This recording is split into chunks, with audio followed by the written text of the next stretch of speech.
नमस्कार। चुनावी विश्लेषण में एक बार फिर से आपका स्वागत है। और पंजाब और दिल्ली में फिलहाल आम आदमी पार्टी की सरकार है और दिल्ली में फरवरी में विधानसभा चुनाव होने जा रहे हैं, लेकिन पंजाब को लेकर बात की जा रही तो चुनावी हलचल तेज हो चुकी है और यहाँ त्रिकोणीय टक्कर में कौन आगे दिखाई दे रहा है, क्योंकि माना जा रहा है कि यहाँ पर जो है दिल्ली के नतीजे पंजाब विधानसभा चुनाव पर काफी निर्भर करेंगे, क्योंकि त्रिकोणीय टक्कर दोनों राज्यों में देखने को मिलने जा रही है। क्योंकि इंडिया गठबंधन तो बना है, लेकिन आम आदमी पार्टी दिल्ली में अपने दम पर चुनाव लड़ रही है और कांग्रेस क्या गठबंधन में चुनाव लड़ेगी, या फिर जिस कार से माना जा रही कि इस बार बीजेपी ताल ठोक रही है कि दिल्ली में अगली सरकार बहु बनाने जा रहे हैं, तो त्रिकोणीय टक्कर आम आदमी पार्टी, भारतीय जनता पार्टी और कांग्रेस के बीच देखने को मिलेगी। क्योंकि पंजाब और या दिल्ली में आम आदमी पार्टी की सरकार है, दोनों राज्यों में ये तीनों पार्टी अब कहीं ना कहीं त्रिकोणीय टक्कर में दिखाई दे रही हैं। तो पंजाब में क्या कुछ माहौल बन सकता है, क्योंकि हाल ही में पंजाब में जो उपचुनाव था उसमें भारतीय जनता पार्टी को झटका रहा था और पंजाब में यहाँ पर 4 में से 3 सीटों पर आम आदमी पार्टी और 1 सीट पर कांग्रेस ने यहाँ पर जीत हासिल की थी। और अगर बात की जाए तो इस प्रकार से माहौल देखने को मिला है, तो पंजाब में क्या आम आदमी पार्टी सरकार बनाने जा रही है या फिर कांग्रेस यहाँ पर कड़ी टक्कर देगी। क्योंकि अगर बात की जाए तो पंजाब को लेकर जो रिजल्ट रहा था, यहाँ पर 117 विधानसभा सीटों को लेकर जो 2022 में विधानसभा चुनाव हुए थे, तब आम आदमी पार्टी ने यहाँ पर जो है सबसे ज्यादा 92 सीटें पर जीत हासिल की थी और आम आदमी पार्टी सरकार बना गई पंजाब में। और यहाँ पंजाब में जो आम आदमी पार्टी सरकार रही उसको 42% वोट शेयर भी मिला था। बहुजन समाजवादी पार्टी को 1 सीट है और भारतीय जनता पार्टी ने यहाँ पर 2 सीटों पर जीत हासिल की थी और भारतीय जनता पार्टी का वोट शेयर था 6% के करीब। जब फिर बात करें निर्दलीय ने 1 सीट और कांग्रेस ने यहाँ पर 18 विधानसभा सीटों पर जीत हासिल की थी। करीब कांग्रेस का जो वोट शेयर था वो यहाँ पर बात की जाए तो 22% वोट शेयर था। और अगर बात की जाए शिरोमणि अकाली दल को 3 सीटें मिली थी। इससे पहले भारतीय जनता पार्टी शिरोमणि अकाली दल का गठबंधन था, लेकिन वो गठबंधन टूट चुका है। जबकि अगर बात की जाए तो लोकसभा चुनाव 2024 के नतीजों की बात की जाए तो यहाँ पर भी कांग्रेस आम आदमी पार्टी का गठबंधन नहीं बना था। दोनों पार्टी ने 13-13 सीटों पर चुनाव लड़ा था और यहाँ पर बात किया तो कांग्रेस ने यहाँ पर सबसे ज्यादा 8 सीटों पर जीत हासिल की और कांग्रेस के अलावा आम आदमी पार्टी ने यहाँ पर 3 सीटें, यानी गठबंधन में करीब 10 सीटों पर जीत मिली। 1 सीट यहाँ पर शिरोमणि अकाली दल और 2 सीटें यहाँ पर निर्दलीयों को मिली है। भारतीय जनता पार्टी और यहाँ पर शिरोमणि अकाली दल, जो कि यहाँ पर 2 पार्टियां हैं शिरोमणि अकाली दल की, तो यहाँ पर इनको 0 सीट रही है। तो यहाँ पर बात की जाए तो सीधे तौर पर जो बात की जा रही है कि इस बार विधानसभा चुनाव की जो तैयारी है उस आधार पर पंजाब में अगली सरकार किसकी बन सकती है, इसको लेकर महत्वपूर्ण आंकड़े, आखिर कौन आगे कौन पीछे दिखाई दे रहा है उसको लेकर बात की जाए।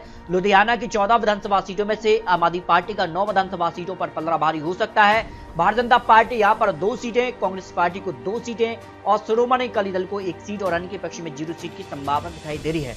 लेकिन मैं माना जा रहा है कि पंजाब में आम आदमी पार्टी, कांग्रेस अलग अलग चुनाव लड़ेंगे और भारतीय जनता पार्टी क्या शिरोमणि अकाली दल को अपने साथ ले पाएगी, ये महत्वपूर्ण हो जाता है। क्योंकि बात की जाए तो काफी हलचल देखने को मिल रही है, लेकिन कांग्रेस और आम आदमी पार्टी में ही कड़ी टक्कर देखने को मिलने जा रही है। फतेहगढ़ की 3 सीटों में से आम आदमी पार्टी को 2 सीटें, भारतीय जनता पार्टी को 1 सीट, कांग्रेस यहाँ 0 सीट, शिरोमणि अकाली दल और अन्य के खाते में यहाँ पर 0 सीट की संभावना दिखाई दे रही है। क्योंकि पंजाब के लिए महत्वपूर्ण है दिल्ली और दिल्ली से रास्ता पंजाब का तय होगा। आखिर पंजाब को लेकर आम आदमी पार्टी की क्या रणनीति बन रही है। अगर बात किया तो यहाँ पर जो है मोगा जिला की यहाँ पर 4 सीटों में से 2 पर आम आदमी पार्टी, यहाँ पर कांग्रेस को 1 सीट, 1 सीट अन्य के पक्ष में जाने की संभावना दिखाई दे रही है। भारतीय जनता पार्टी शिरोमणि अकाली दल के पक्ष में 0 सीट की संभावना हो सकती है। फिरोजपुर की 4 सीटों का जो विश्लेषण है उसमें अगर बात करें तो आम आदमी पार्टी को 2 विधानसभा सीटों पर बढ़त देखने को मिल रही है। भाई भारतीय जनता पार्टी यहाँ पर कड़ी टक्कर दे रही है। 2 सीटों पर भारतीय जनता पार्टी भी यहाँ पर बाजी मारती नजर आ रही। कांग्रेस शिरोमणि अकाली अन्य के पक्ष में यहाँ पर 0 सीट की संभावना यहाँ पर देखने को मिल रही है। यानी पंजाब की 25 विधानसभा सीटों का जो विश्लेषण अनुमान सामने आ रहा है उसमें आम आदमी पार्टी 15 सीट, तो भारतीय जनता पार्टी करीब 5 सीट और कांग्रेस को 3 सीटें, 1 अकाली दल और 1 सीट अन्य के पक्ष में जाने का अनुमान सामने आ रहा है। अगर बात की जाए फरीदकोट की 3 सीटों में से आम आदमी पार्टी का 2 विधानसभा सीटों पर पलड़ा भारी है। कांग्रेस के पक्ष में 1 सीट और यहाँ पर बात की जाए भारतीय जनता पार्टी अन्य के पक्ष में 0 सीट की संभावना यहाँ पर दिखाई दे रही है। इसके अगर बात किया तो यहाँ पर फाजा जिला की 4 विधानसभा सीटों को लेकर आम आदमी पार्टी का पलड़ा भारी है। 3 विधानसभा सीटों पर 1 सीट पर भारतीय जनता पार्टी, कांग्रेस अन्य के पक्ष में 0 सीट की संभावना यहाँ पर दिखाई दे रही है। नहीं, पंजाब में कड़ी टक्कर इस बार भारतीय जनता पार्टी कई सीटों पर देती नजर आ रही है। क्या दूसरी बड़ी पार्टी भारतीय जनता पार्टी बनेगी या फिर कुछ नया यहाँ पर देखने को मिलने जा रहा है। तरा मुख्तरस साहिब की 4 विधानसभा सीटों में से आम आदमी पार्टी को 2 सीटें, 1 सीट भारतीय जनता पार्टी और 1 कांग्रेस के पक्ष में जा रही है। यानी यहाँ पर त्रिकोणीय टक्कर देखने को मिलने जा रही है जो अनुमान सामने आ रहे हैं। बात क्या है, बठिंडा की 6 विधानसभा सीटों को लेकर जो विश्लेषण है, ओपिनियन पोल सामने आ रहा है, उसमें आम आदमी पार्टी का पलड़ा भारी है। 4 विधानसभा सीटों पर भारतीय जनता पार्टी को एक सीट कांग्रेस और अन्य के पक्ष में यहाँ पर 0 सीट की संभावना यहाँ पर दिखाई दे रही है।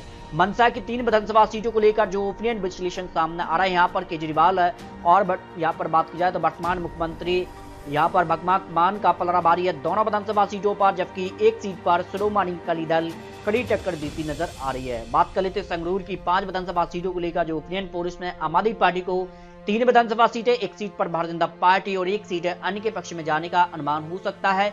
जो विश्लेषण पंजाब को लेकर सामने आ रहा है, क्योंकि गठबंधन का स्वरूप पंजाब को लेकर विधानसभा की जो तस्वीर है वो बदल सकता है, जो विश्लेषण सामने आ रहा है। बरनाला की अगर बात की जाए 3 विधानसभा सीटों में से आम आदमी पार्टी को 2 सीटें, एक सीट कांग्रेस के पक्ष में जाने का अनुमान यहाँ पर सामने आ रहा है। भारतीय जनता पार्टी यहाँ पर 0 सीट और अन्य के पक्ष में भी 0 सीट की संभावना दिखाई दे रही है। जबकि मलेरकोटला की दोनों विधानसभा सीटों को लेकर बात की जाए तो दोनों सीटों पर आम आदमी पार्टी का पलड़ा यहाँ पर भारी नजर आ रहा है, क्योंकि यहाँ पर बात की जाए तो भारतीय जनता पार्टी कांग्रेस अन्य के पक्ष में 0 सीट की संभावना यहाँ पर हो सकती है। बात की जाए यहाँ पर पटियाला की 8 विधानसभा सीटों को लेकर तो 5 विधानसभा सीटों पर आम आदमी पार्टी का एक तरफा पलड़ा भारी नजर आ रहा है। वहीं भारतीय जनता पार्टी 2 सीटें, एक सीट पर कांग्रेस भी जीत की संभावना यहाँ पर दिखाई दे रही है, जो आंकड़े यहाँ पर दिखाई दे रहे हैं। पठानकोट की 3 विधानसभा सीटों में से आम आदमी पार्टी को 2 सीटें, एक सीट पर भारतीय जनता पार्टी यहाँ पर कमल खिला सकती है। यानी यहाँ पर बात की जाए तो आम आदमी पार्टी और भारतीय जनता पार्टी में कड़ी टक्कर देखने को मिलने जा रही है। गुरदासपुर की 7 विधानसभा सीटों में बात की जाए जो अनुमान सामने आ रहा है, उसमें आम आदमी पार्टी को 3 सीटें, एक सीट पर भारतीय जनता पार्टी और कांग्रेस भी यहाँ पर 3 सीटों पर जीत हासिल कर सकती है। यानी यहाँ पर बात की जाए तो त्रिकोणीय टक्कर देखने को मिल सकती है, जो अनुमान पंजाब को लेकर सामने आ रहा है। अमृतसर की 11 विधानसभा सीटों को लेकर बात की जाए तो यहाँ पर आम आदमी पार्टी को सबसे ज्यादा 6 विधानसभा सीटें, तो भारतीय जनता पार्टी को 2 सीटें, कांग्रेस के पक्ष में 3 सीटों का अनुमान हो सकता है। जो पंजाब को लेकर अमृतसर की 11 विधानसभा सीटों को लेकर महत्वपूर्ण और लेटेस्ट आंकड़े सामने आ रहे हैं। बात की जाए यहाँ पर तरनतारन की 4 विधानसभा सीटों को लेकर तो यहाँ पर भी आम आदमी पार्टी का सीधे तौर पर पलड़ा भारी 3 विधानसभा सीटों पर है, एक सीट पर कांग्रेस यहाँ पर जीत हासिल कर सकती है। भारतीय जनता पार्टी अन्य के पक्ष में यहाँ पर 0 सीट की संभावना दिखाई दे रही है। जालंधर की 9 विधानसभा सीटों को लेकर बात की जाए तो आम आदमी पार्टी यहाँ पर भी बढ़त हासिल कर रही है। 6 विधानसभा सीटों पर भारतीय जनता पार्टी को 2 सीटें, एक सीट कांग्रेस के पक्ष में जाने का अनुमान यहाँ पर दिखाई दे रहा है। इसके अलावा अगर बात की जाए होशियारपुर की 7 विधानसभा सीटों को लेकर जो ओपिनियन पोल, इसमें अगर बात की जाए तो आम आदमी पार्टी यहाँ पर भी 4 विधानसभा सीटों पर पलड़ा भारी है। भारतीय जनता पार्टी को 1 सीट, कांग्रेस के पक्ष में 2 सीटों पर जीत का अनुमान यहाँ पर हो सकता है, जो अनुमान यहाँ पर देखने को मिल रहा है। इसके अलावा अगर बात की जाए तो यहाँ पर शहीद भगत सिंह नगर की 3 सीटों को लेकर तो आम आदमी पार्टी का 2 सीटों पर पलड़ा भारी है, एक सीट पर भारतीय जनता पार्टी जीत की संभावना है, जबकि कांग्रेस को यहाँ पर 0 सीट की संभावना दिखाई दे रही है।